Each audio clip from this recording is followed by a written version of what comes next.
मैं अभी जो 16 दिन जेल में रही हूँ, तो मैंने इसके बीच की जो मैंने घटनाएँ थी, जो कुछ मैंने वहाँ पे मैंने मुझे जब पुलिस गिरफ़्तार करने आई और मैं जब रिहा हुई, तब तक की बहुत सारी जो घटनाएँ जो मैं वहाँ पे सफ़र की थी, सही थी, बोली हूँ और बहुत सारी चीज़ें छूट भी गई हैं क्योंकि छोटी-छोटी बहुत सारी चीज़ें हैं। पूरी टीम था और साजिश से लोग साजिश के तहत किया है। मैंने नोटिस वगैरह तो नहीं दिया, नोटिस ये जनवरी से ही निकला हुआ था और 8 मार्च को आके मुझे पकड़ के ले गया। तो ये पूरी टीम है, उनकी जेल तक थी। जेल में भी मतलब मुझे हर कोई जानता था, वीसी में मतलब जेल के अंदर जाने के 1-2 दिन के बाद एक दूसरी जगह मैंने अंदर से ही पुलिस जो है, मैंने जेल की बाउंड्री के भीतर ही एक मैंने जो महिला वार्ड है, वहाँ से फिर एक कंप्यूटर में फ़ोटो-वोटो खींचता है, तो वहाँ ले जाया जाता है। ऐसे कुछ-कुछ चीज़ें होती हैं। हर एक इंसान मुझे जानता था। अंदर में जो पुलिसकर्मी आती है, सब कोई मुझे जानता था लगभग। माने ऐसा नहीं है कि बहुत एकदम सेलिब्रिटी जैसा ये चीज़ है कि हर कोई जानता है गांधी जी को, ऐसी बात नहीं। लेकिन चर्चा बहुत मेरे नाम का होता है, हुआ है, वो महसूस होता था। बहुत सारे लोग सुन रखे थे।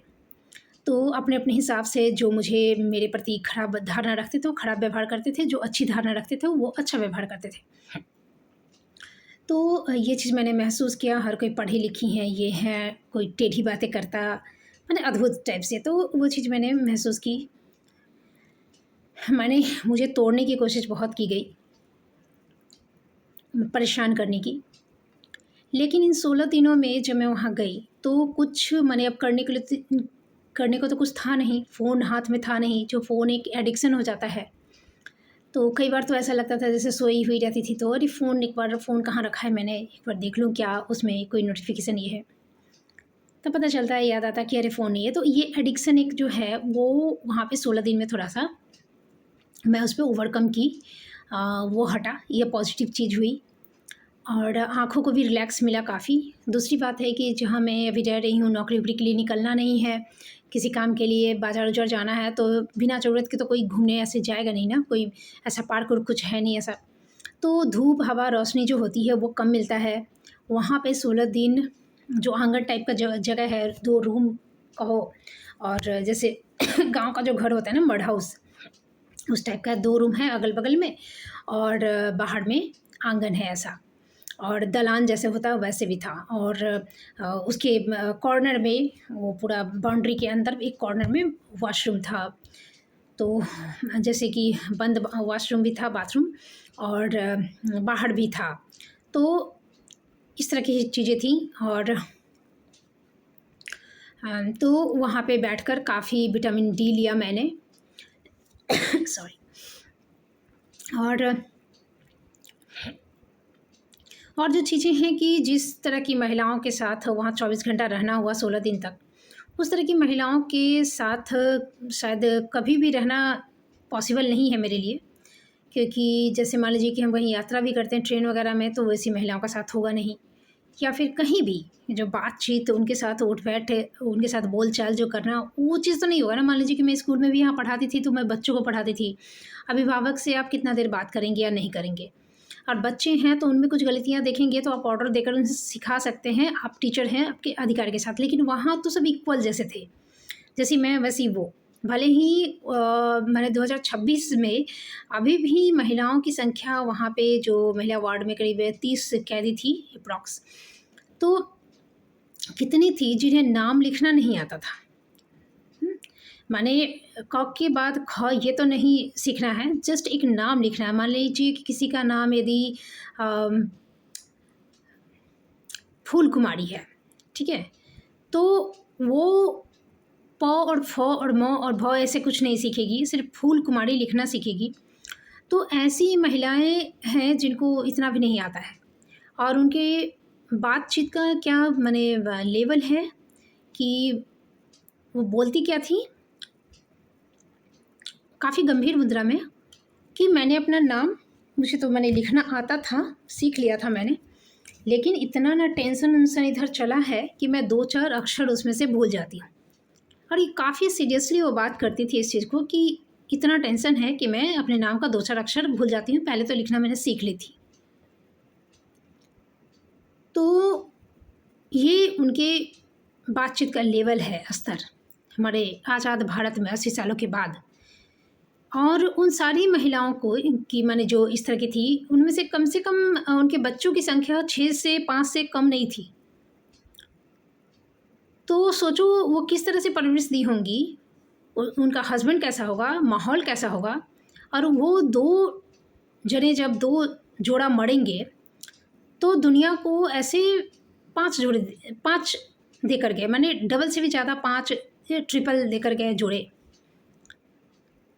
तो सोचो कि हम कहाँ जा रहे हैं, और सबसे बड़ी बात है कि हम कहाँ हैं ये सोचो। और ये भी सोचने वाली बात है कि यदि हम कहें कि ठीक है छोड़ो, इनके पास दिमाग नहीं है, रहने दो, मूर्ख हैं, बोलते रहेंगे, इस चीज़ को हम इग्नोर नहीं कर सकते। बात है कि इग्नोर नहीं करने का सबसे बड़ा रीज़न है कि उनकी की वोट की जो संख्या है, उन्हें भी अधिकार है वोट करने का, उनके वोट की जो वैल्यू है वो इक्वली कोई भी कितना भी हाईली एजुकेटेड हो, उसकी भी वोट की वैल्यू वही है।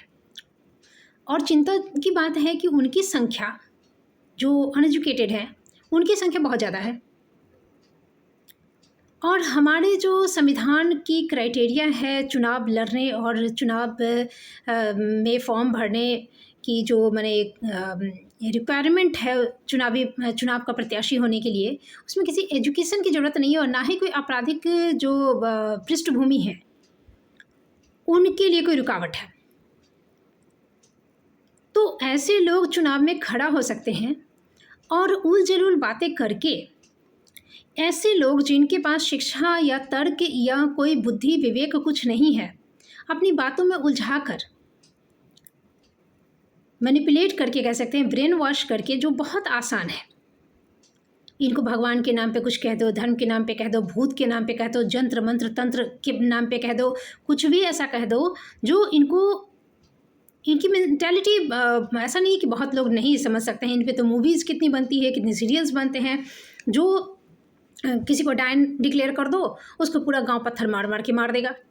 तो इस तरह की चीज़ें, इनको मैनिपुलेट करना बहुत आसान है, और इनको मैनिपुलेट करके इनके वोट को लेकर चुनाव जीत जाना, और हायर पोस्ट पे, माने हाईएस्ट पोस्ट कहा जाता है, बड़ी बात है कि माने कोई बड़ी बात नहीं होगी कि वहाँ तक पहुँच जाना उतना मुश्किल नहीं है। बस थोड़ी सी चालाकी होनी चाहिए, चालाकी, धूर्तता होनी चाहिए, राजनीतिक दाव पेच से हमें अवगत होना चाहिए। तो यदि कोई ऐसा अयोग्य व्यक्ति के हाथों में बागडोर चला जाता है, शासन सत्ता चली जाती है, इनकी संख्या यदि वहाँ सदन, संसद इत्यादि में जब बढ़ जाती है, ये जब बैठ के कानून इत्यादि पे बात करते हैं, तो उसका जो भी खामियाजा भुगतना होता है, वो एजुकेटेड, पढ़े लिखे, जो इज्जत के लिए मरते रहते हैं, जो एक शांतिपूर्ण, एक अच्छी ज़िंदगी जीना चाहते हैं, जिनका जो नहीं चाहते कि भाई 1 रुपये गेहूँ, 1 रुपये चावल हमें मिले, हमारे बच्चे सरकारी स्कूल में जाएँ और खिचड़ी खा के चले आएँ, जो अपने बच्चों को एक अच्छा एजुकेशन देना चाहते हैं, जो चाहते हैं कि किसी तरह लोन लेकर सर पे एक 2 BH का छत हो जाए, गाड़ी का तो बाद में, ये माने ये कहा जाए कि मिडिल क्लास में अपर मिडिल क्लास की ये होती है, लेकिन मिडिल क्लास वालों की भी हालत बहुत ख़राब है। तो ये मेहनत करते हैं, ये इनके लिए बहुत सारे रिस्ट्रिक्शंस हैं, ये 2 से ज़्यादा बच्चे कर नहीं पाते, क्योंकि इनको जितना एजुकेशन का खर्च है और जिस प्रकार के एजुकेशन चाहते हैं, उसमें 2 बच्चे ही अफोर्ड कर सकते हैं, ये 1 से 2। और नीचे तबके के लोग हैं जो आज भी 6 बच्चे पैदा कर रहे हैं, वो 6 बच्चे भी बाद में 6-6 बच्चे पैदा करने की कैपेसिटी रखते हैं। ऊँचे जो माने हायर पोस्ट पे जो जाते हैं, वो उनके जो नियम होते हैं, वो बीच वालों का टैक्स ले लेकर समानता के समाज जो माने कहा जाए कि सामाजिक जो समानता का जो एक माने आधार है, उसको ये करके, मतलब नीचे तबके के लोगों को काफ़ी सुविधाएं दी जाती है, गरीबी रेखा बोलकर। तो आज के युवा, मैं देखती हूँ कि जब भी हम बात करते हैं, या जितने भी मीडिया या जो भी चीज़ें हैं, जीएनयू में भी आप देखोगे जो नारे लगते हैं, तो कभी भारत विरोधी, कभी हिंदू विरोधी, कभी ब्राह्मण विरोधी, कभी कुछ विरोधी, जो नफरती बातें हम लोग आपस में भी करते हैं, कोई भी जात का हो, कोई भी धर्म का हो, अपने धर्म और जाति के को छोड़कर किसी न किसी के विरोध में नफ़रती जो वक्तव्य देते रहता है। युवा इसको समझते हैं कि हम बहुत इंटेलेक्चुअल वाली बातें कर रहे हैं, हम बहुत बुद्धिजीवी बातें कर रहे हैं। हम कहीं न कहीं खोज कर लाए हैं कि हमारी जो जाति है, हमारा जो धर्म है वो खतरे में है। तो ये सोचने वाली बात हो जाती है कि भई ये वाक़ई उनकी बुद्धि की उपज है या फिर उन्हें उधर धकेला गया है कि आप इसी तरह से सोचो। ये जो नारे कहे जाते हैं ये हमारे दिमाग की जो उपज है, तो हम उतना ही दायरा सोचते हैं कि हमारी ये कहवाने के लिए ही ऐसा सिचुएशन हमें तकलीफ़ भी दी जा रही है, ये कहवाने के लिए, या फिर कुछ और बात है। क्योंकि मैंने यहाँ पे जेल में देखा कि जो महिलाएं हैं जिनको नाम वाम लिखने नहीं आ रहा है, तो वहाँ टीचर्स आती हैं, उनको नाम लिखवाती हैं, नाम लिखना सिखाती हैं। और जो वहाँ की जो महिला पुलिस जो वहाँ पे तैनात रहती है, वो उनके डंडे मार मार के जो लिखना नहीं जानती है उनको धकेलती है कि जाओ लिखना सीखो। और फिर वो सिर्फ खाना है, क्योंकि पुरुष वार्ड से खाना बन के आता है, सब खाती हैं और फिर वो बर्तन अपना धो देती हैं, जिनका रहता है वो फिर वो वहाँ चला जाता है, जो बड़ा सा आता है जिसमें सब्जी दाल या भात या जो भी रहता है, तो वहाँ पे चला जाता है। और फिर शाम का रात का जो भी है, माने 2 टाइम आता है खाना, तो वही लोग बनाते हैं। कचरा वचरा भी वही लोग ले जाते हैं। पुरुष वार्ड में पुरुषों को काफ़ी काम करवाया जाता है, बागवानी का या फिर जितनी भी चीज़ें हैं, या फिर कोई बिल्डिंग विल्डिंग बनवाना हुआ तो खाना वाना बनाना, ये सारे काम महिलाओं को कुछ नहीं करना है, सिर्फ उनको झाड़ू पोछा करना है, जो अपने पूरा जेल को क्लीन करना है, जिसका नंबर है उसका वो करेगी। और नहीं तो उसके बाद जिसका नहीं है वो कुछ नहीं करेगी, सुबह से घूम रही है और घूमने के बाद ब्रश करेगी, चाय आ जाएगा चाय पिएगी, चाय नहीं आएगा तो नहीं पिएगी, फिर खाना आएगा खाएगी, उसी में नहाना वाना है, बस काम ख़त्म, और कुछ नहीं करना है, कुछ भी नहीं करना है। और फिर रात का भी खाना आ जाएगा, वो करना है, और कोई काम नहीं होता है उनका, सिर्फ नहाना और खाना। और टीवी भी लगा हुआ है, टीवी भी देखती है। तो वही सोई रहती हैं खाना खाकर, और उनको पढ़ने के लिए भेजा जाता है तो जाना नहीं चाहती हैं, उन्हें काफ़ी धकेला जाता है। क्योंकि इन लोगों की जो महिला पुलिस है या जेल की जो है, वो लोग माने जेलर या कोई भी, उनके ऊपर बर्डन है कि वो दिखाना चाहते हैं कि हम लोग सुधारात्मक ये नीति अपना रहे हैं, जेल में कैदियों को पढ़ा रहे हैं, मिथिला पेंटिंग सिखा रहे हैं। तो इस चीज़ को वो लोग माने यदि कोई सीख के सर्टिफिकेट ले रहा है तो उनकी इसमें उनको भी पॉइंट्स मिलता है कि ये इतना सुधारात्मक कार्य करवा रहे हैं, और इसलिए वो धकेलते रहते हैं। लेकिन जो सीखने की बात होती है कि नाम लिखना, जो इतने बच्चे पैदा कर चुकी है, कितनों के तो बच्चे के बच्चे पैदा हो चुके हैं, नानी दादी बन चुकी है, तो वो अब जाकर सिर्फ नाम लिखना क्यों सीखेगी?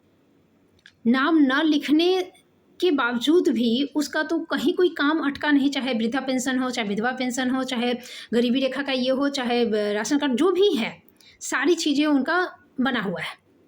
तो नाम लिखना वो क्यों सीखेंगी? तो उनको मन नहीं करता, सोई रहती थी। तो ये शिक्षा का है जो कहा जाए कि रुचि, वो क्यों सीखेंगी? उनका कौन सा काम अटका है, या फिर सीख कर उनके पास कौन सा कुछ आप लोभ दोगे तब ना वो कुछ प्रोत्साहित होंगी। प्रोत्साहन तो कुछ है नहीं। जब डीएम आए थे 14 मार्च को हम लोग के जेल में, वो निरीक्षण करने, देखने, थोड़ा सैर सपाटा करने, तो उनके हाथों से उनके इस पे महिलाओं को दिया गया था सर्टिफिकेट्स, जो साक्षर हो गई थी, उसमें 10 महिलाएं थी। तो आके मुझसे पूछती थी कि मैं पढ़ी लिखी थी कि भाई इसका क्या काम है, इस सर्टिफिकेट का क्या काम है। उनको पता ही नहीं कि ये क्या काम है, उनको पता ही नहीं गया कि भाई ये किस काम है, क्योंकि उसके बिना उनका काम रुका भी नहीं था पहले से, और इसको पाने के बाद भी उनको कुछ भी एक्स्ट्रा कोई बेनिफिट्स मिलने वाला नहीं है। तो इस तरह की चीज़ें थी। और ये जेल के जो जेलर हैं, ये सब हैं, वो उनको फोर्स करते हैं, टीचर्स आती है पढ़ाने के लिए, कि उनको पॉइंट्स मिल रहे हैं। तो ये निरुद्देश जो चीज़ें चल रही हैं, जो बोरिंग टाइप से, वो चल रही हैं, वो चलते जा रही हैं। मैंने एक चीज़ देखा कि उन महिलाओं को, जैसे लोग कहते हैं ना कि लॉजिकल बनो, इंडिया को लॉजिकल बनाओ, कितने जो है अम्बेडकर के अनुयायी जो है वो हिंदू देवी देवताओं, पूजा पाठ और तमाम तरह की चीज़ों पे सवाल उठाते हैं। ये यहाँ तक कि डॉक्टर विकास देवी कीर्ति सर भी कहते हैं कि आज के बच्चे तार्किक हैं, उन्हें लॉजिकली चीज़ों को समझाने की ज़रूरत है, वो सवाल करते हैं। तो मैं यहाँ पर जाके जो एक्सपीरियंस की हूँ, ये यदि मैं यहाँ नहीं जाती, ऐसे लोगों से मैं इतने दिनों तक नहीं मिलती, तो शायद मुझे भी लगता कि यस, ही इज़ राइट, ये बातें 100% सही है। लेकिन अब जब मैं इन लोगों से मिली हूँ, चूँकि हमारे समाज में ऐसे लोगों की संख्या ज़्यादा है, इन्हें आप इग्नोर नहीं कर सकते। मैं पहले ही बता चुकी हूँ कि इनके वोट की जो वैल्यू है वो कितने भी एजुकेटेड लोगों से ज़्यादा है, माने कि इक्वल ही है। जितने भी एजुकेटेड हैं उनकी इक्वल है, उनसे कम नहीं है। तो इनका वोट हमारे समाज में शासन की दिशा तय करती है, शासन की स्थिति तय करती है। तो और शासन को तो हम पढ़े लिखे लोग इग्नोर नहीं कर सकते, है ना? तो इसलिए ये इनको भी इग्नोर नहीं कर सकते हम। इनकी संख्या ज़्यादा है तो इनको लेकर सोचना ज़रूरी है। अब मैंने ये देखा कि आप जो कह रहे हैं कि लॉजिक की बात लॉजिकल बनाना चाहिए, इनको मूर्ख बनाया गया, ब्राह्मण ने मूर्ख बनाया। तो मैं एक्सपेरिमेंट की कि जैसे ही मैं किसी भगवान का नाम लेकर कुछ भी कहती, चाहे शिव हो, पार्वती हो, राम हो, सीता हो, विष्णु हो, तो उनके कान एकदम खड़े जैसे खड़े हो जाते। पटक से मेरी तरफ उनकी नज़रें हुई कि अब क्या मैंने कहने चले भगवान के नाम पर। मैंने थोड़ा-सा एक्सपेरिमेंट किया कि मैं उन्हें ये दिखाने की कोशिश करूँ कि राम, सीता इत्यादि जो थे वो भगवान नहीं थे, वो मानवीय बन के माने धरती पे आए थे हमें सिखाने के लिए कि आदर्श संयमित जीवन कैसे जिया जाता है। उनमें से बहुत सारी थी जो मेरी बात सुनने के लिए बहुत बार अट्रैक्ट होती थी, मेरे पास आ जाती थी, बैठती रहती थी। बट मैंने देखा कि जब भी मैं इस तरह की तार्किक बातें करना शुरू करती हूँ तो उन्हें बोरियत होती है। उठ के चली जाती, उन्हें मन नहीं होता। ऐसा नहीं कि उठ के चली जाए तो दोबारा मेरे पास नहीं है, फिर आएँगी। लेकिन वो बातें उनको समझ में नहीं आती और उनको उबासी आने लगती। उनके चेहरे पे मतलब एक अजीब-सा उलझन जैसी माने भाव आ जाते कि समझ में नहीं आया कोई चीज़। फिर उसी चीज़ को यदि मैं हल्के-फुल्के भगवान के नाम पे यदि बना के कहती कि ऐसे हाँ, माता सीता ऐसे की, हमें भी उनके जैसा होना चाहिए, तभी ना खुश होंगी, खुश होंगी। खुश होंगी तो क्या हो जाएगा, ज़िंदगी सुखी हो जाएगा उनके आशीर्वाद से। तो इस तरह की चीज़ें यदि बचकानी, जैसे छोटे बच्चे को यदि आप ब्रश करवाने की शिक्षा दो, तो उन्हें आप वैज्ञानिक तरीके से नहीं सिखा सकते हो कि कैविटी हो जाएगा, कैविटी से ये हो जाएगा, ये। उन्हें आप सिखाओगे कि अरे आप नहीं ब्रश करोगे तो आपका दांत रात में मुंह छोड़ के उड़ जाएगा, फिर आप कैसे खाओगे, तो वो रोएगा। तो बच्चा बोलेगा कि रोएगा, इस तरह की चीज़ें, फिर वो सीखेगा कि हाँ ब्रश करना है। तो मेन उद्देश्य क्या है कि बच्चे से ब्रश करवा लेना, क्योंकि उसको लॉजिकली नहीं समझा सकते हैं। और इन लोगों के का दिमाग जो मैंने देखा कि ऐसा ही है, इन्हें लॉजिकली नहीं समझा सकते, लेकिन जो आप सिखाना चाहते हैं उसका वे आपको चेंज करना पड़ेगा। यदि वो कहानी, धर्म और फैंटेसी से ही सीखना चाहते हैं तो उसी तरह से आपको सिखाना पड़ेगा। मेन उद्देश्य है उनमें चारित्रिक नैतिकता, संयम के जो गुण हैं, ईमानदारी के, मदद करने की, एक दूसरे की जो दया की भावना है, ये जगाने के लिए धर्म एक बहुत बड़ा आधार है। मुझे नहीं लगता, जहाँ तक मुझे नॉलेज है, कि धरती पे भारत को छोड़कर कोई भी देश धर्मनिरपेक्ष है। धर्मनिरपेक्ष होना या सब समान होना कहना बड़ा अच्छा लगता है सुनने में, लेकिन ये एक यूटोपिया टाइप का टर्म है। सब समान नहीं हो सकते। जैसे कि उन महिलाओं को पढ़ाया जा रहा था, टीचर्स आ रही हैं, फ्री में पढ़ाया जा रहा है, फ्री में उनको खाना मिल रहा है, बनाना भी नहीं पड़ रहा है, सिर्फ नहाना है और खाना है। बावजूद इसके उनसे इतनी मेहनत नहीं होती कि सिर्फ एक नाम लिखना वो सीखें कि हम नाम लिखना सीख जाएंगे, यहाँ से निकलेंगे तो हम नाम लिखना सीख जाएंगे। उनको कोई इंटरेस्ट नहीं है। ठीक ऐसे ही क्लास में भी जब एक एज ए टीचर जब मैं पढ़ाती थी तो मैं देखती थी कि कितने बच्चे हैं जिनको आप 5-5 साल तक एक ही क्लास में पढ़े रहेंगे, उनको किसी भी सब्जेक्ट में कोई इंटरेस्ट नहीं है। इसका मतलब ये नहीं है कि वो बच्चा एकदम ज़िंदगी में गोबर गणेश रहेगा, नहीं। हो सकता है कोई परचून की दुकान खोल के आपसे ज़्यादा कमा सके, अपनी फैमिली आराम से चला सके, उसके बच्चे 1 दर्जन हो जाए। तो पढ़ाई लिखाई ही ज़िंदगी जीने का ये नहीं है कि यदि उसे पैसा मिल जा रहा है। अब देखिए हमारे कितने सेलिब्रिटीज़ हैं, चाहे वो राजनीति में हैं, चाहे वो फिल्मों में हैं, चाहे वो खेल कूद में हैं, उनकी शिक्षा पूरी नहीं हुई, लेकिन फिर भी वो ज़िंदगी में बहुत ज़्यादा सक्सेस है पैसे के आधार पर, नाम फेम के आधार पर, इज्जत और फैसिलिटी के आधार पे बहुत ज़्यादा है, बहुत ज़्यादा आगे है। तो बात है कि हम शिक्षा के आधार पे सबको इक्वली नहीं कह सकते, हर चीज़ पे इक्वल नहीं कह सकते। मुझे लगता है कि असमानता को हमें स्वीकार करना चाहिए, सब समान है कहना ये बेवकूफ़ी है। असमान असमानता है, लेकिन असमानता के साथ उदारता का योग करके असमानता को मानना जरूरी है।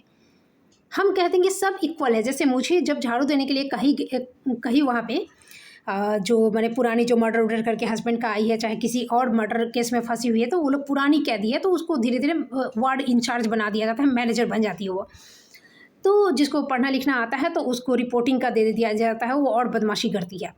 तो उसमें से एक थी जो मतलब पता नहीं सिखाया गया था क्या था, मेरी दुश्मन बनी हुई थी, बहुत बदमाशी करती थी। तो मुझे झाड़ू देने के लिए कहा गया तो कहा कि हाँ सब समान है, लालू प्रसाद यादव भी जेल में जाते हैं ना तो उनको भी झाड़ू देना पड़ता है। तो तुम तो कह रहे हो कि झाड़ू नहीं दीजिएगा तो पैसा दीजिए, तो लालू प्रसाद यादव पैसा नहीं देते होंगे, तो तुम तो उनका जूता भी साफ करता होगा, जेलर बैठ के इतना पैसा दे देते होंगे। तो बात वो नहीं है, लेकिन हमको बराबरी का गीत ज्ञान दे रही थी। फिर वो जो मैनेजर थी जो थोड़ी पढ़ी लिखी थी, अनुप्रिया नाम था उसका, 2022 में मुझे जब ले जाया गया था वो, तब वो मेरे से पहले से मैंने 5-6 महीना 8 महीना ऐसे कुछ पहले से आई हुई थी।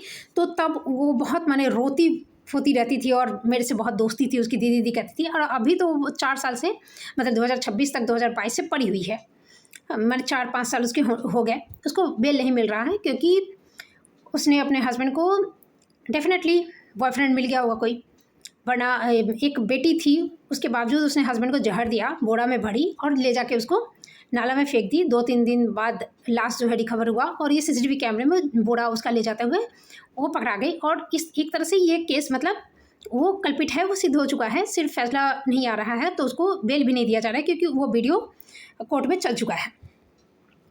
तो वो जो उसके हस्बैंड का जो पोस्टमार्टम का था रिपोर्ट, वो अभी शायद कहीं से रिकवर करवाई, भगवान जाने। तो जो डॉक्टर आती रहती है या वकील तो उससे कहीं से निकलवाई। और अब पढ़े कौन, इंग्लिश में था वो, अब पढ़े कौन, तो हमको ले गई। तो मैंने पढ़ा और पढ़ दिया मैंने, लेकिन उसके बदमाशी में उसके बाद भी कमी नहीं है। ये नार्सिसिस्ट का जो गुण है ना वो इन लोग का रहता है। मैंने भी बाद में बहुत ठंडा किया उसको, तो बहुत खच्चर टाइप का। तो उसमें जो मैंने चीज़ें हैं कि अब जो समानता की बात कर रही है तो तुम कहीं नहीं पढ़ ली।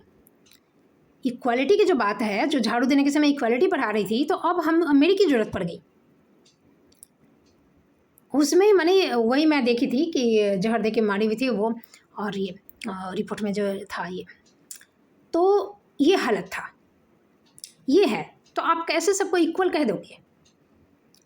जब तुम झाड़ू दे रही होगी, अपना सो रही होगी, तब हम पढ़ रहे थे, तो आज हम मेहनत किए उस तरह से, तो हम समान कैसे हो गए कि तुम भी झाड़ू दो हम भी झाड़ू दो?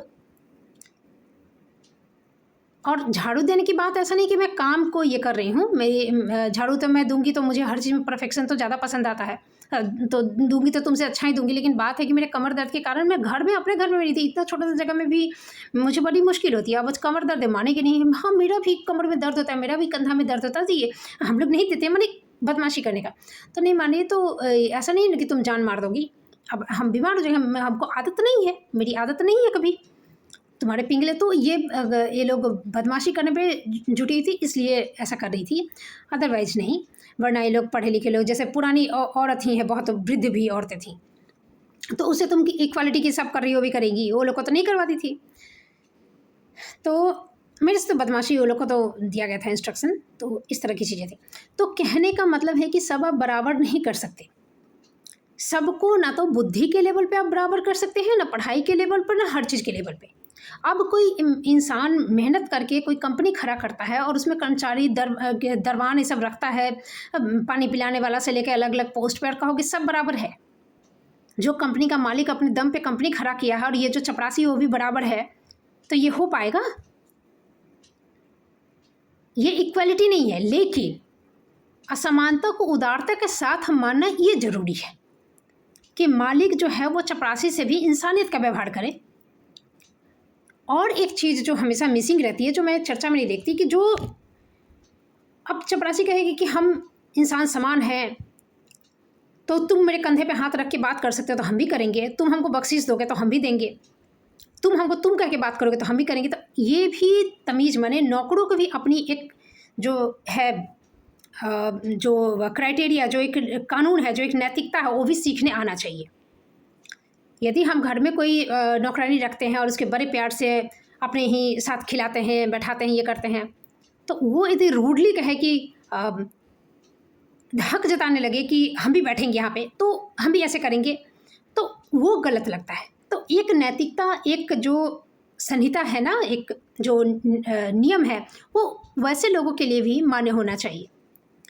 और ये सारी जो चीज़ें आप मनुस्मृति में जो गीत गाया जाता है कि ऐसे-ऐसे चीज़ें हैं, या फिर पहले समय में जो वर्ण व्यवस्था की गई थी, और वहाँ पे जो जैसे कि कहा जाता है कि उत्तर की तरफ सर नहीं करना, वरना क्यों नहीं करना, तो गणेश जी का सर, जो कहानी है कि हाथी का सर काट के उनमें जोड़ दिया गया था, उत्तर की तरफ हाथी का बच्चा सोया हुआ था इसलिए, या फिर तमाम तरह की जो बातें हैं, इस तरह की कहानियों से जो कहा जा रहा है कि इससे क्या एक कहानी बता के गया कि उत्तर की तरफ सर करके नहीं सोना।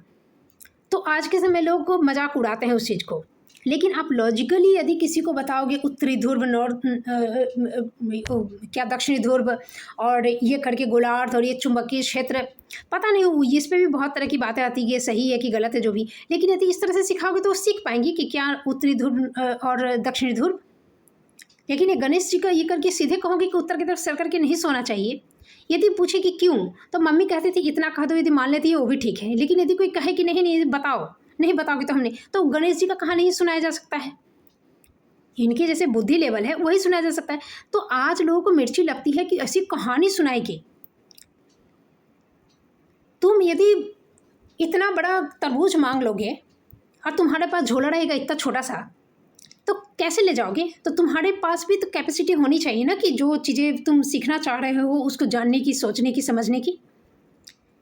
लेकिन यदि हम तुमको मूर्ख ना समझकर, मैंने कहो कि उदारता दिखाते हुए कि तुम्हारी कैपेसिटी ऐसी नहीं है।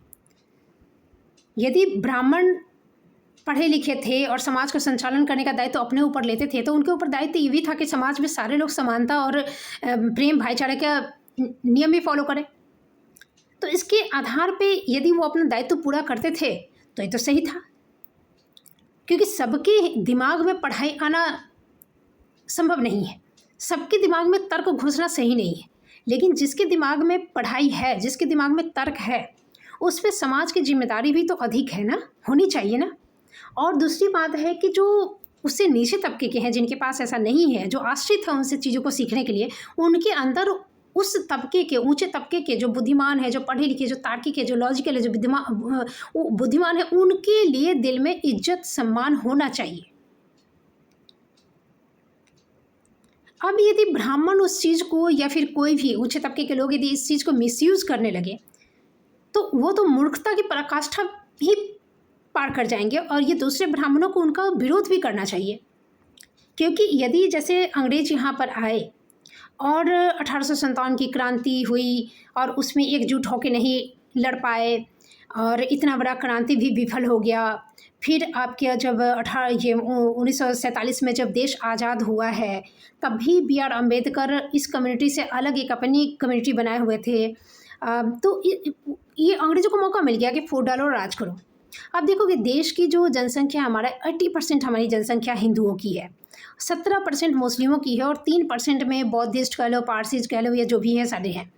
80% में भी आपने बांट के रखा है कि ये सवर्ण है, तो ये यादव हैं, तो ये बहुजन समाज के हैं। ये सब एक दूसरे के प्रति विरोधी, जो नफरती जो वक्तव्य है वो देते रहते हैं। आप हिंदू राष्ट्र की बनाने की यदि बात भी कर रहे हो, तो मुझे तो लगता है कि शासन को चलाने के लिए, राज्य के लिए एक धर्म होना जरूरी है। क्योंकि जैसे कि मैंने कहा कि ऐसी महिलाएं, जो महिलाएं हैं, ऐसे पुरुष भी हैं, इनकी संख्या अधिक है, ये लोग धर्म की माने सटका से ही इनको सही राह पे ले जाया जा सकता है। यही वो लाइट है, वही वो पाथ है जिससे इनको आप या तो बेवकूफ़ बना सकते हैं, या फिर इनको इनकी क्षमता, इनके कार्यशैली, इनको आप काम में लगा सकते हैं। क्योंकि यदि जैसे मान लीजिए कि स्कूल में एक टीचर होने के नाते यदि हम बच्चों से किसी चीज़ का काम करवाना चाहें, कि क्लास को सजाना है, तो हम क्या करेंगे? हम अलग अलग बच्चों की टीम बना देंगे, उनमें कंपटीशन का भाव भर देंगे, लेकिन ये सारी चीज़ें पॉजिटिवली करनी होगी, नेगेटिव तरीके से नहीं, कि उनमें द्वेष की भावना हो नहीं। उनमें प्यार हो, एक-दूसरे से जीतने की भावना हो, लेकिन एक-दूसरे को हराने का एनी हाउ वो भावना नहीं हो। एक-दूसरे से जीतने की भावना हो तो ये बढ़िया रहेगा। एक जो खेल-कूद की जो भावना होती है वो बनी रहे, सद्भावना रहे, मदद की ये रहे। और टीम बना के हम क्या कहेंगे, उनको अलग-अलग ही इंस्ट्रक्शन दे देंगे। हर टीम का एक अलग-अलग कैप्टन बना देंगे, थोड़ा-सा जो लेकिन है तो हमारे लिए सारे बच्चे हैं। भले ही वो उस टीम का कैप्टन हो, फिर भी वो है बच्चा ही, लेकिन एक इंसान को हम ऐसा चुनेंगे जो जिसको इंस्ट्रक्शन हम दे दें और वो अपनी टीम के 10 लोगों को समझा सके। तो वैसे ही यदि हम धर्म को आधार बनाकर, जिसमें शिक्षा का स्कोप नहीं है, जिसमें लॉजिक का स्कोप नहीं है, ऐसे तबके के लोगों के लिए यदि हम धर्म को आधार बनाएं, तो हम राष्ट्र की एक नीति और एक मतलब एक दिशा तय कर सकते हैं। चूँकि हिंदू राष्ट्र या कोई भी हिंदू चूँकि संख्या में ज़्यादा है, लेकिन आप हिंदू राष्ट्र कहते हो, तो ये चुभता है कानों में। धर्म निरपेक्ष मुझे नहीं लगता कि धरती पे भारत छोड़ के कोई दूसरा देश धर्म निरपेक्ष है। क्योंकि आप इतिहास उठा के किसी भी देश का इतिहास उठा के पढ़ोगे, हर जगह में आपका धर्म है, चर्च है, पोप है, पादरी है, इस सब की जो सहभागिता रही है राजकाज चलाने में। पहले ज़माने के हमारे जो देश में जो हिंदू राजा थे, बहुत पुरानी जो ये है गुप्त काल है या फिर मौर्य वंश है या जो भी, तो उसमें भी आप देखोगे कि एक पुरोहित रहता था, उनसे पूछी जाती थी बातें, वो भी राजकाज में सहयोग देते थे। लेकिन अभी जो धर्मनिरपेक्षता है, ये मतलब एक कहो कि इसका मतलब है कि कुछ भी नहीं है। फिर धर्मनिरपेक्षता होने का मतलब है कि उसके हिसाब से आप एक दिशा और दशा तय कर सकते हो। इसका मतलब ये नहीं है कि दूसरे धर्म को इग्नोर कर दें हम, या उपेक्षित हो जाएं, या उनका अपमान हो, नहीं। क्योंकि जितने भी देश आज भी अपना एक धर्म बनाकर चल रहे हैं, मान के चल रहे हैं, वहाँ दूसरे देश के लोग या दूसरे धर्म के लोग नहीं है, ऐसी बात नहीं है। तो धर्म एक तय होना चाहिए, और साथ ही में ऐसे ही एक भाषा जो किसी भी देश की एक आत्मा है। जैसे कि हम एक झंडा लेते हैं, एक हमारे राष्ट्रगान है, हमारी बाउंड्री तय है, हमारा नक्शा जो है वो तय है। वैसे एक भाषा हम आज 80 सालों तक नहीं तय कर पाए। तो इस तरह की चीज़ें, और हम कहते हैं कि हम सॉवरेन कंट्री हैं। तो ये जो बड़ी सी जनसंख्या है, इसको हम, ना भाषा है, ना यहाँ पे धर्म है, ना शिक्षा की माने इक्वालिटी है। आप देखो सरकारी स्कूल और टॉप के टॉप इंग्लिश मीडियम स्कूल्स की में शिक्षा का जो डिफरेंस है वो देखिए, और बीच के स्कूल्स का भी देखिए, प्राइवेट जो स्कूल है छोटे, उसका भी अंतर देखिए। तो और दूसरी बात है कि कोई स्टेट लेवल का शिक्षा चला रहा है, तो कोई कहीं चला रहा है, तो कोई सीबीएसई, तो कोई ये, तो वो। तो शिक्षा का भी आधार सेम नहीं है। तो फिर हमारे देश में सॉवरेन कंट्री हम कहते हैं और अनेकता में एकता कहते हैं, वो कहाँ है, कैसे है? तो चर्चा करने के लिए हम नवयुवकों के पास, माने जो पढ़े लिखे हैं, जो इंटेलेक्चुअल हैं, तो इस तरह के मुद्दे तो काफ़ी हैं। अब जैसे मैंने कहा कि हमारे पुराने समय में वर्ण व्यवस्था की जो जिसको लेकर आज बहुत माने ये कि ब्राह्मण अत्याचार करते थे, तो आज हमारा जो आधुनिक संविधान है, जिससे देश चलता है, हम लोकतांत्रिक देश कहते हैं। माने हम एकदम पूरा मॉडर्निटी को एकदम 100% अचीव कर चुके हैं, ऐसी बात है कि हम लोकतांत्रिक देश हैं। यहाँ कोई राजा नहीं है, हम सब राजा हैं, सब बराबर हैं। ये एक मूर्खतापूर्ण स्टेटमेंट है। चलो ठीक है। उसके बाद यहाँ संविधान है, इस संविधान में आपका क्या लिखा हुआ है, ये यहाँ मैं नहीं आती 2022 में, तो शायद मुझे कभी पता भी नहीं चलता। ये संविधान में जब लिखा गया कि कोई आपके ऊपर हरिजन एक्ट करता है, एसटीसी एक्ट करता है, तो राज्य और केंद्र सरकार मिलकर उसको माने अवार्ड देती है 8 लाख रुपए तक, 1 से 8 लाख। तो 8 लाख तो खसोटी लेता होगा, 1 लाख के लिए तो कोई करेगा नहीं। तो 8 लाख तक जितने भी बीच में ऑब्स्टिकल्स आए, उनमें पैसा ठूस ठूस के 8 लाख में किसी को 8,000 भी मिल रहा है ना एक्स्ट्रा, तो भी ना नहीं कहेगा। आप इस चीज़ को, ये क्या मनुस्मृति में जो है कि यदि कोई दलित वर्ग का व्यक्ति, ये मनुस्मृति न किस में है कि यदि मंत्र सुन ले तो उसके कान में पिघला शीशा डालो, इस बात का बड़ा बवाल मचता है। तो क्या ये इक्वली वैसा ही नहीं है? आप 8 लाख का प्रोत्साहन राशि देकर ये क्या समझने वाले इतना नहीं समझ पाए कि इसमें पुलिस वुलिस मिलकर, जो अधिकारी है ऊंचे पोस्ट का भी, सब मिलकर पैसा खाकर और झूठा केस करेगा। सिर्फ झूठा केस करने वाला पैसा के लिए तो नहीं ना करने जाएगा, वहाँ तो पुलिस वुलिस सब निरीक्षण करती है, तो वो 8 लाख में से बांटेगी। ये दूरदृष्टि नहीं थी। तो ये तो इक्वली वही हो गया ना चीज़। अब बात है कि हम हमारे देश के संविधान निर्माता जो थे, जिनका नाम है उसमें, उसको हम दोष दें, या फिर हम ये मानकर चले कि हमारा देश अभी भी मानसिक गुलामी से ग्रस्त है। सिर्फ आज़ादी का एक फेज हम लोगों ने कंप्लीट किया है, दूसरा फेज अभी तक हम पूर्ण आज़ाद नहीं है। तो संविधान बनाने के समय भी हम आज़ाद नहीं थे, हमारा उंगली पकड़ के लिखाया गया। क्या हम ये मानकर चलें कि कागज़ पे हम भले हमारा देश सॉवरेन कंट्री है, लेकिन इन रियल हमारा देश सॉवरेन नहीं है? क्योंकि इस कानून का 80 सालों में न बदलना, इस पर जिक्र नहीं होना, तो बड़े आश्चर्य की बात है। ये एक वो नींव है जिसपे 5 करोड़, करीब 6 करोड़ अब हो गया होगा पेंडिंग केसेस का बड़ा सा विकराल महल खड़ा हो गया है, एक पिरामिड जैसा खड़ा हो गया है इस नींव पे। और उसके बाद ये इतना जो पेंडिंग केसेस है, तब भी कहीं कोई शोर शराबा कुछ नहीं है, कोई इस पे हल्ला नहीं है। अब देखिए कि मेरा जो केस अभी चल रहा है यहाँ पे, 1 अप्रैल को जो है पुराना जो जज था उसका ट्रांसफ़र कहीं हो गया है। नया जज आने में 20-25 दिन का समय अभी बोल रहा था वहाँ पे, अब आया है कि नहीं पता नहीं। मान लीजिए कि 10 दिन भी जा रहा है, 10 दिन जा रहा है, जज नहीं है 10 दिन। ऐसी व्यवस्था है क्यों? माने एक तो इतने केसेस पेंडिंग है और ढुलमुल रवैया, किसी को कोई ट्रस्ट नहीं, कोई चिंता नहीं, किसी के ऊपर, जज के ऊपर बर्डन नहीं है, ये देश के ऊपर बर्डन नहीं है, ये कागज़ का बर्डन है, ये फाइलों में दबे हुए केस हैं और वो जनता पीस रही है। ये जनता के लिए, गरीब जनता के लिए, जिसके पॉकेट में उतना पैसा नहीं है, जिसके पास पावर नहीं है, जिसके पास पहुंच नहीं है, उसके लिए है। उसका एक एक केस 40-40, 50-50, 60-60 साल चलता है। और दूसरी तरफ ये जो पैसे और पावर वाले लोग हैं, ये पेंडिंग केस उनके लिए वरदान है, शील्ड है, उनका एक रक्षा कवच है। पैसा दे दो, उसी में घुसा देगा केस, डेट ही नहीं आ रहा है। वो केस का फैसला होते होते वो 20 साल का आदमी 80 साल का होकर मर जाएगा, वो डेट ही नहीं आएगा। हाँ, कोई पैसा पावर वाला उसका विरोधी यदि आ जाए तो पैसा देकर उसका डेट दिलवा लें तो परेशानी होगी, बस उतना ही। अदरवाइज ऐसे केसेस तो कितने प्रधान मुख्यमंत्री हैं, एक आंध्रा के ना कहाँ के, जिनके ऊपर 87 केसेस हैं, उस समय निर्दोष होंगे, और फिर वो मुख्यमंत्री हैं। चुनाव प्रक्रिया भी ऐसा है कि वो मुख्यमंत्री बन सकते हैं, वो चुनावी फॉर्म भर सकते हैं, चुनाव लड़ सकते हैं, वो मुख्यमंत्री बन सकते हैं। इस पे तो मैं पहले भी बता चुकी हूँ, लिख चुकी हूँ काफ़ी, कि क्या चुनावी प्रक्रिया में कितना, तो हम इस पे बात नहीं करते हैं।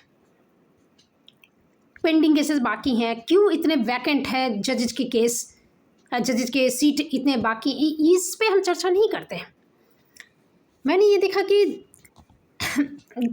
जेल में बंद रहते, वहाँ टीवी भी है, तो महिलाएं जो हैं, जो गांजा बेचने में आई हैं, मर्डर करके आई हैं, किडनैपिंग में आई हैं, एक का तो 10 साल का सज़ा भी हो गया था, तो चोरी में आई हैं, ये महिलाएं राशिफल देखती हैं। राशिफल देखती हैं और उसमें पंडित जी कहते हैं कि आपके भाग्य का मीटर आज 60% है, 40% आपका मेहनत होगा, लेकिन भाग्य आपका 60% आपके साथ है। भाग्य का मीटर पता नहीं कहाँ से वो पढ़े हैं, आधुनिक उनका है। फिर कहीं 90% मीटर भाग्य का है, कहीं पे 40% भी है, और आपको फिर 60% मेहनत करनी होगी।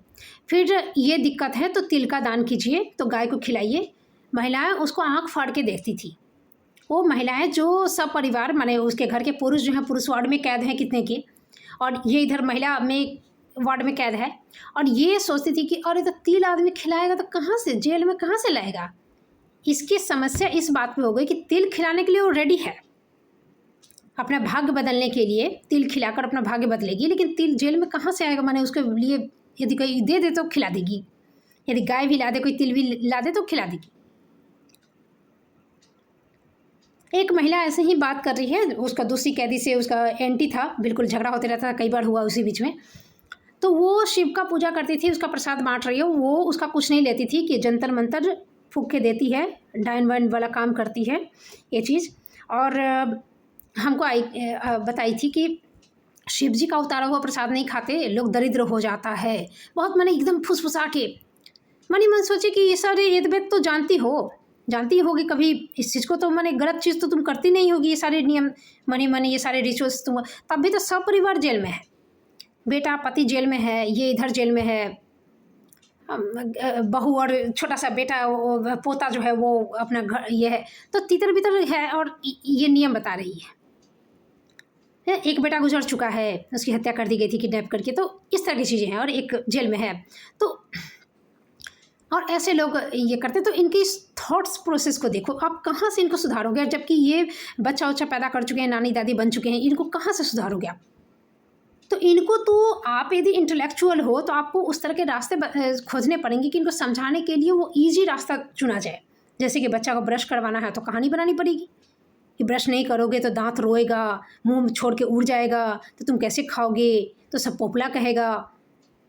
तो मेन चीज़ है इनको काम करवा लेना, इनमें संयम, चरित्रता, नैतिकता, दयालुता, सहयोग की भावना, ईमानदारी, ये सब भरने के लिए वो वे खोजना पड़ेगा। आप उसको लॉजिकली नहीं ये कर सकते। तो ये सारी चीज़ें हमारी सरकार पता नहीं क्यों नहीं सोचती है। मुझे कभी कभी ऐसा लगता है कि कोई इंसान अपने ही घर को क्यों लूटेगा, क्यों बर्बाद करेगा, अपने ही घर में क्यों आग लगाएगा, अपने ही घर में क्यों फूट डलवाएगा, अपने ही घर में कोई जो यहाँ पे भ्रष्ट अधिकारी इत्यादि जो रहते हैं या नेता लोग लूटते खसोटते हैं, या तो उनकी बुद्धि कम है और या तो उनको अपने यहाँ इससे प्यार नहीं है, वो किसी और की नौकरी बजा रहे हैं। आज भी जैसे अंग्रेज जब हमारे यहाँ शासन करते थे तो इंडियंस अंग्रेजी मीडियम में पढ़कर उनके यहाँ नौकरी करने लगे, तो उनकी ड्यूटी होती थी कि ईस्ट इंडिया कंपनी को, भारत को कैसे चलाना है, उस नीति में उनका सहयोग करना, उनके ऑर्डर्स को फॉलो करना, जो कि भारतीयों के लिए एंटी होता था, उनके विरुद्ध के नियम होते थे। फिर भी वो नौकरी के लिए प्रति माने अपनी ड्यूटी के प्रति जब वो माने एक तरह से उनका कर्तव्य होता था ना ड्यूटी फॉलो करना, तो वो करते थे। अब देखो कि ड्यूटी फॉलो नहीं करेंगे तो अपने नौकरी के साथ वो गद्दारी करेंगे।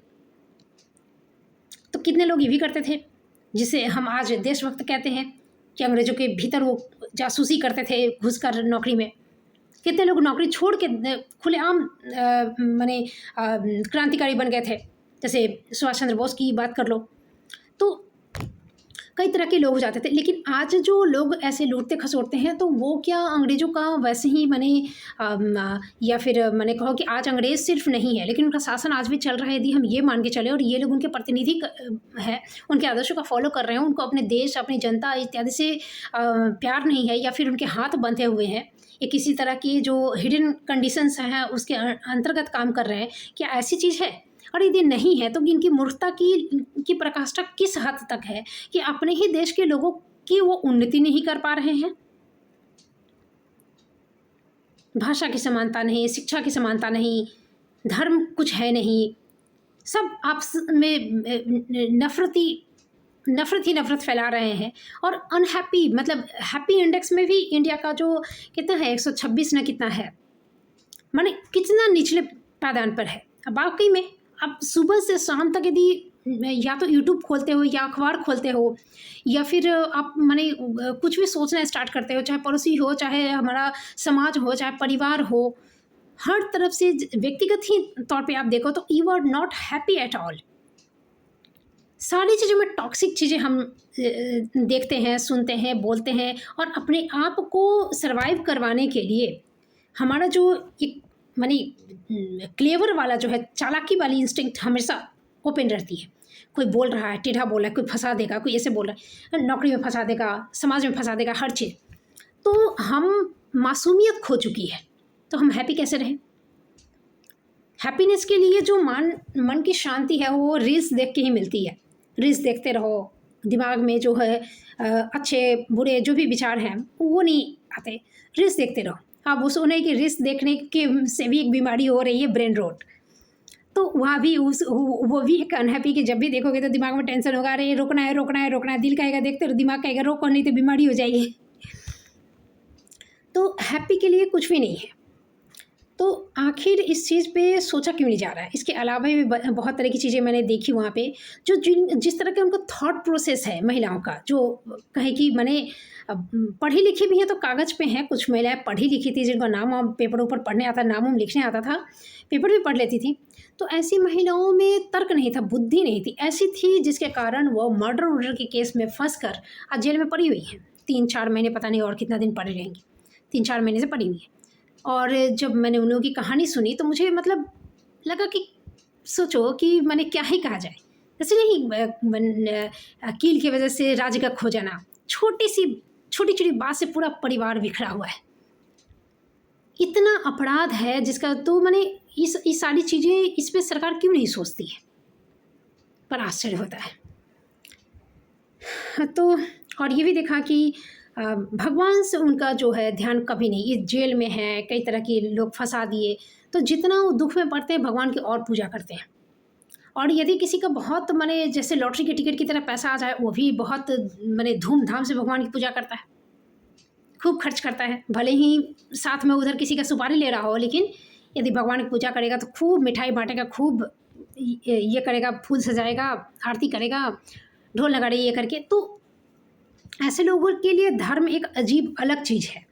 उनकी मेंटालिटी को समझना होगा कि धर्म को किस नज़रिए से देखते हैं।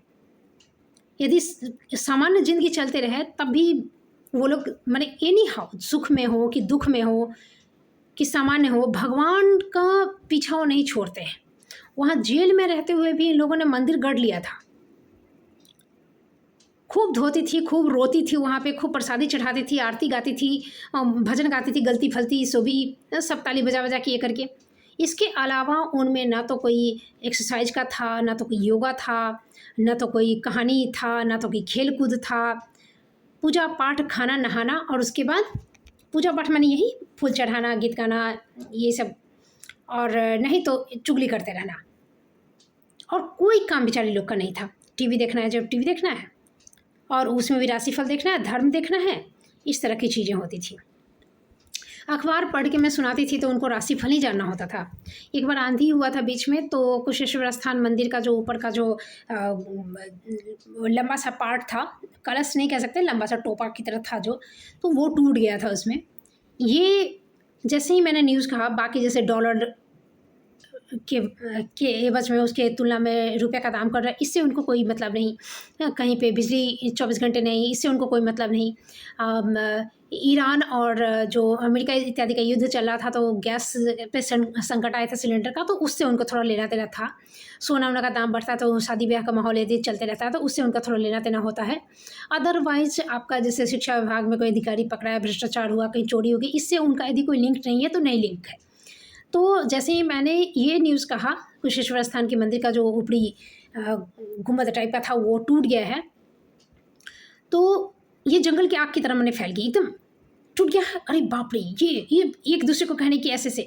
तो मैंने देखा कि धर्म भगवान के नाम पर इनको बड़ी रुचि होती है, इसके अलावा कुछ भी नहीं होता है। तो ये क्यों ना उनके शिक्षा का आधार बनाया जाए, कि ऐसी कहानी बनाई जाए जिसका उद्देश्य ही उनके अंदर माने सच्च चरित्रों का निर्माण करना हो, जिससे जो आपराधिक प्रवृत्ति, जो गुस्सा, जो जेलस, जो नासमझी, जो चारित्रिक पतन है, वो उसको रोका जा सके। अब मैं कहूँ कि हिंदू राष्ट्र बनाना तो हिंदू राष्ट्र बनाना, क्योंकि हिंदुओं की संख्या ज़्यादा है, लेकिन दूसरे धर्म को इग्नोर नहीं कर सकते आप। तो इस तरह की चीज़ें यदि मैं कहूँ तो मेरे साथ कोई ऐसा ना टैग लग जाए कि पक्षपात किया जा रहा है, नहीं। मैं तो भाषा में तमिल की समर्थक हूँ, क्योंकि तमिल हमारा सबसे पुराना लैंग्वेज है, शायद संस्कृत से भी पुराना माना जाता है उसको। संस्कृत के बोलने वाले की संख्या भी कम है, तमिल की ज़्यादा है। लेकिन इसके बाद भी यदि भाषा पे क्लैशिंग है तो आप जो अपना भाषा को राष्ट्रभाषा बनाने की बात कर रहे हैं, उनका एक डिबेट करवा लो। डिबेट से भी बात नहीं मन रही है तो लॉटरी का चीट निकलवा लो। क्योंकि अब देखो कि आपका जो मैंने क्रिकेट का ही इतना बड़ा जो साम्राज्य है, जिस पे इतने खिलाड़ी हैं, इतना पैसा पैसा पैसा, पूरा इंडस्ट्री है, तो उसकी शुरुआत कैसे होती है? टॉस से, हेड एंड टेल, और उससे क्या होता है, जो बैटिंग एंड बॉलिंग उससे तय होती है। कितना फ़नी है, माने पूरा ही उसके बाद क्या बॉल फेंका जाए, कितना रन बनाया, क्या हुआ, इतना जो सेलिब्रिटी की तरह क्रिकेटर्स को ये किया। लेकिन इस कहानी ये पूरे जो प्रकरण है, उसकी शुरुआत कैसे होती है? टॉस से। तो तो फिर इस तरह की विवादित जो हमारे देश में जो मुद्दे हैं, उसको ये लॉटरी सिस्टम, ये टॉस सिस्टम से क्यों नहीं सुलझा दिया जाता है? धड़ाधड़ चीज़ों को किया जाए, लेकिन 80 साल से हम पड़े हुए हैं। तो इस चीज़ को मैंने बहुत वहाँ पे देखा था, एक्सपेरिमेंट किया कि वैसी महिलाओं की, ऐसे लोगों की, महिला नहीं कहना, वैसे लोग जो अनएजुकेटेड है उनकी संख्या बहुत ज़्यादा है और उनका माइंडसेट कैसा होता है। एक महिला गांजा बेचकर मैंने करीब 6 महीना से जेल में थी, वो हमको ऑफ़र कर रही थी कि मेरे इसमें चले आइएगा, महीने का हम 2.5 लाख आपको सैलरी देंगे। हमने उतना खर्चे नहीं है, मेरा इतना हो जाएगा तो पगला जाएंगे हम, इतना लेके क्या करेंगे। आप ये जो जेलर वूलर आती है ना, उनका भी इतना सैलरी है, उनको कह के देखिए ना कहीं। तो ये उनका माइंडसेट है, मैंने उसको औकात समझ में नहीं आती है। ऐसे ही शादी वादी को लेकर भी मेरे पीछे पड़ गई थी, कुछ तो बदमाशी से आई थी, भचर भचर करने के लिए, जुबान लड़ाने के लिए। और ऐसे भी ए टू जेड सब बाद में तो मुझे ऐसा करना पड़ा कि अब यदि कोई शादी का नाम लेगा तो हम जेलर मैडम को कंप्लेन करेंगे। एक भन्ना दिया था दिमाग, 16 दिन रहते ये। उनकी नज़र में माने महिला के लिए पति और बच्चे, दैट्स वेरी इंपॉर्टेंट। उसमें मैंने ये भी देखा कि एक 5-6 बच्चे की माँ और प्यार, उसको अब कोई प्रेमी मिला है तो पति उसका ना कि पागल है, जिंदा है, पागल है। अब पागल नहीं कहेगी तो क्या कहेगी। तो उसको बॉयफ्रेंड है, और बॉयफ्रेंड का नाम ऐसे लेती थी जैसे कोई 15-16 साल का निब्बा निब्बी नहीं होता, वैसे बच्चा का नहीं। जब 4-5 महिलाएं वो मेरे साथ ज़्यादा शेयर करती थी, तो सुबह शाम उठते बैठते खाती थी, तो खाएंगे तब ना, वो उसके लिए जिंदा रहना है ना, माने 24 घंटा निब्बा निब्बी की तरह, जबकि उसके 5-6 बच्चे थे। ये है हालत।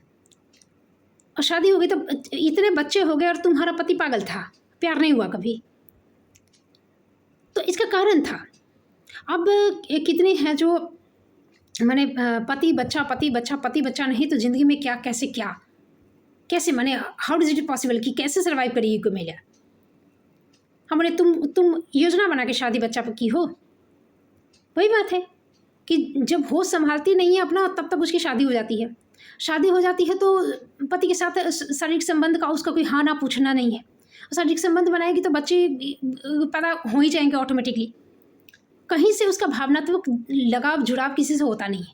यदि पूरी ज़िंदगी उसको कोई नहीं मिले दूसरा, तो वो ऐसे ही अपना ज़िंदगी गुजार देती है और मर भी जाती है। लेकिन बीच में यदि कहीं कोई थोड़ा देखने में गोरी उड़ी रहती है, ऐसा कहीं कोई मिल जाए, ठगने के लिए हो, सच्चा प्यार ना हो, ठगने के लिए ही हो, तब भी फिसल जाती है। तब उसको सोचने लगती है कि हम जाएं कि नहीं जाएं। उसको पिछला सारी चीज़ें कि जहाँ वो कॉम्प्रोमाइज़ की थी अपने शादी से, अपने बच्चे से, जो उसका कुछ भी उसकी मर्ज़ी से नहीं हुआ था, आज उसकी मर्ज़ी का जब उसका मिलता है, तब तक उसका बच्चा हो जाता है, समाज का बंधन बन जाता है, उसका पति हो जाता है। वो कैसे छोड़े, कैसे जाए, समझ में नहीं आता। इसी में कभी मर्डर करती है, कभी छोड़ के भागती है, कभी बच्चे लेके भागती है। तो तमाम तरह की समस्याएँ वहाँ पर आ जाती है, क्योंकि कहीं भी महिला की मर्ज़ी नहीं पूछी जाती। हमको आती थी समझाने के लिए इस चीज़ को। हम उसे आप खुशी हैं ज़िंदगी से? तो हाँ। क्यों? तो मेरा पति है, बच्चा है। तो क्यों पति होने के लिए आप बोली थी अपने पिता को कि हमको पति चाहिए? तो नहीं। आपका पिता आपसे पूछा था कि अब ये पति चाहिए कि वो पति चाहिए, अभी चाहिए कि 2 साल बाद चाहिए? नहीं। सीधे डोली में बैठा दिया गया। हाँ, मंडप में बैठा के ब्याह हो गया। आपका पति जब आपसे सुहागरात मनाया तो आपसे पूछा था कि तुम्हारा मन है कि नहीं है? तो नहीं। जब आपका बच्चा पेट में आ गया तो आपकी मर्ज़ी से आया था कि चलो अब हम लोग दोनों बच्चा पैदा करेंगे? ये नहीं। आप एक बच्चे के बाद मना कर सकती थी कि दूसरा हम नहीं पैदा करेंगे? तो नहीं। तो बोले कुछ भी तो आपके मन से आपके पास ऑप्शन ही नहीं था। आप सुखी हैं भाग्य से। यदि आप सुखी हैं, आपका पति नहीं मारता है, आपका मान लीजिए कि बेटा बेटी में से बेटा भी पैदा हो चुका है, कोई बीमार नहीं है, विकलांग नहीं है, ये नहीं, तो आप सुखी यदि सोच रही हैं तो अपने भाग्य से हैं। तो हम भी तो सुखी हैं।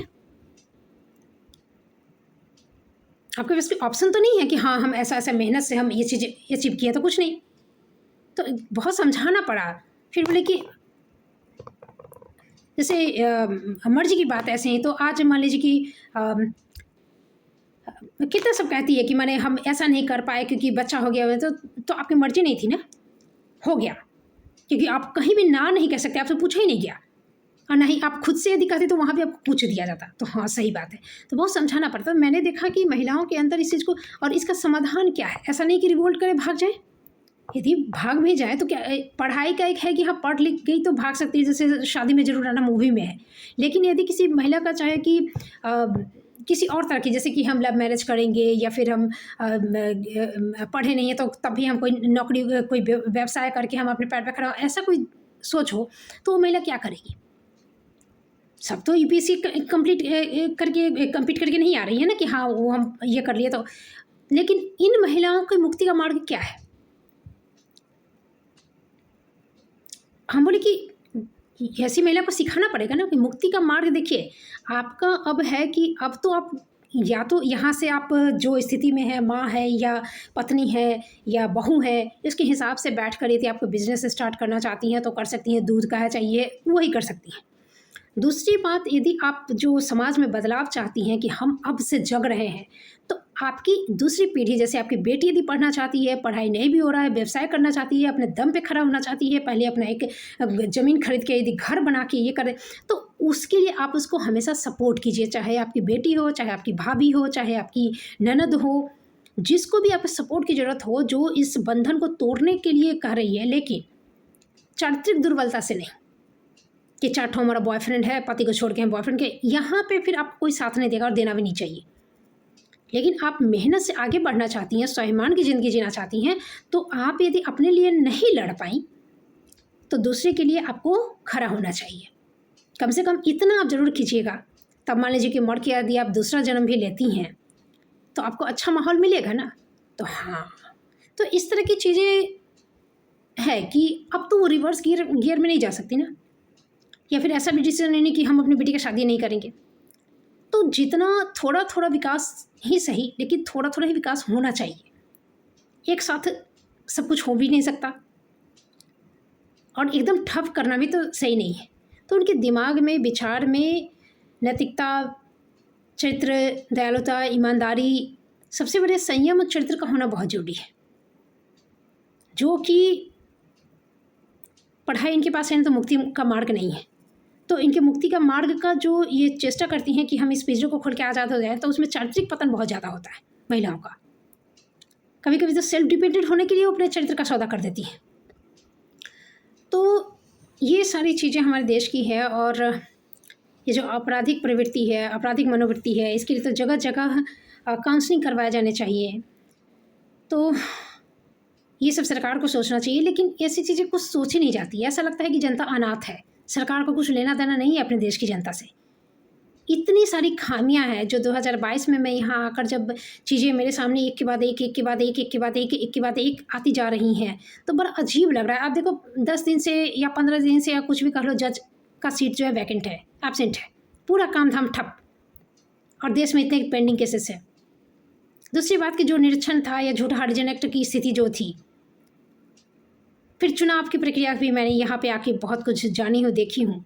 बहुत सारी चीज़ें हैं जिस पे हमें चर्चा करना चाहिए, हमें जानना चाहिए। और ये इन चीज़ों के लिए जितने भी इंटेलेक्चुअल हैं उन लोगों को बैठ के इन बातों पे चर्चा, रूट कॉज पे जाना चाहिए, रूट पे जाना चाहिए।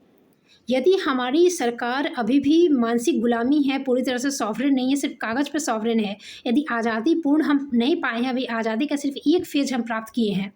अंग्रेज़ भले यहाँ पे शारीरिक तौर पे नहीं है, इंडिविजुअल रूप से हैं, लेकिन मौजूद हैं। अभी भी एंग्लो इंडियन जो है हमारे सदन में 2 रखने अनिवार्य हैं। अभी भी इंग्लैंड की रानी के पास हमें सालाना कुछ पैसे देने पड़ते हैं, क्योंकि हम कभी उनके गुलाम रह चुके हैं। तो हम सॉवरेन कहाँ हैं? हम पूरी तरह से आज़ाद कहाँ हैं? हम जगहों के नाम, मुग़लकालीन जगहों के नाम या फिर हम ब्रिटिशकालीन जगहों के नाम, इमारतों के नाम बदल रहे हैं। लेकिन इन सब चीज़ों को जब तक हम नहीं बदले, अभी भी गोवा में एक प्लेस है जहाँ इंडियंस, इंडिया में होते हुए भी इंडियंस का जाना मना है। अभी तक हम अपने भारत का नाम भारतवर्ष नहीं कर पाए, इंडियन कह रहे हैं। तो अभी तक हम एक भाषा नहीं तय कर पाए अपनी। हम अंग्रेज़ी बोलते हैं तो अंग्रेज़ी ही खाना देखेंगे, अंग्रेज़ी ही मूवी देखेंगे और अंग्रेज़ी ही एक्सेंट और बॉडी लैंग्वेज को कैप्चर करेंगे। वो उन्हीं के ड्रेसेस को हम कैप्चर करेंगे, उन्हीं के कल्चर को करेंगे, उन्हीं के फेस्टिवल को करेंगे। और दूसरी तरफ हम जो बाकी लोग हैं सोशल मीडिया पे गला फाड़ फाड़ के अपनी संस्कृति को बचाने की दुहाई देते रहते हैं। तो सबसे बड़ी बात है कि आप तो भाषा चेंज करो, इंडियन ना। यदि हम चाइनीज़ भाषा बोलेंगे तो हम चाइनीज़ लोगों की ही मूवीज़ देखेंगे, उनके ही सोशल मीडिया पे देखते रहेंगे, तो देखेंगे तो वही हम उनके खाने सीखेंगे, उनके तौर तरीके, उनके कपड़े, उनके बातचीत का उनका एक्टिविटी सब कुछ वही कैप्चर करेंगे। यदि हम जापानीज़ भाषा सीखेंगे तो हम वैसा कैप्चर करेंगे। तो हम सीख रहे हैं अंग्रेजी और फिर हम अपनी भारतीय संस्कृति को बचाने के लिए गला फाड़ रहे हैं। तो हमारी भाषा ही सॉवरेन नहीं है अभी तक, तो हम क्या करें? ऐसा क्यों नहीं है? यदि ऐसा है कि हमारा देश कहीं न कहीं कह नहीं सकता है, क्योंकि बहुत सारी चीज़ें जनता में रिवील नहीं की जाती है, हिडन फाइल में रहता है। तो हमारे जो इंटेलेक्चुअल युवा वर्ग हैं, उन्हें मिलकर आपस में ज्ञान की ज्योति जगानी चाहिए। इस चीज़ पे लॉजिकली इस पे चर्चा करना चाहिए कि हमारे देश की स्थिति क्या है, क्यों है, कैसे है। चाहे वो किसी भी धर्म, किसी भी जाति, किसी समुदाय, किसी भी जगह के हो, किसी भी लिंग, किसी भी ये हो, उनको मिलजुल के एक देश को आगे बढ़ाने की जिम्मेदारी अपने कंधों पे लेनी चाहिए, यदि वो अपने आप को पढ़ा लिखा और इंटेलेक्चुअल मानते हैं तो।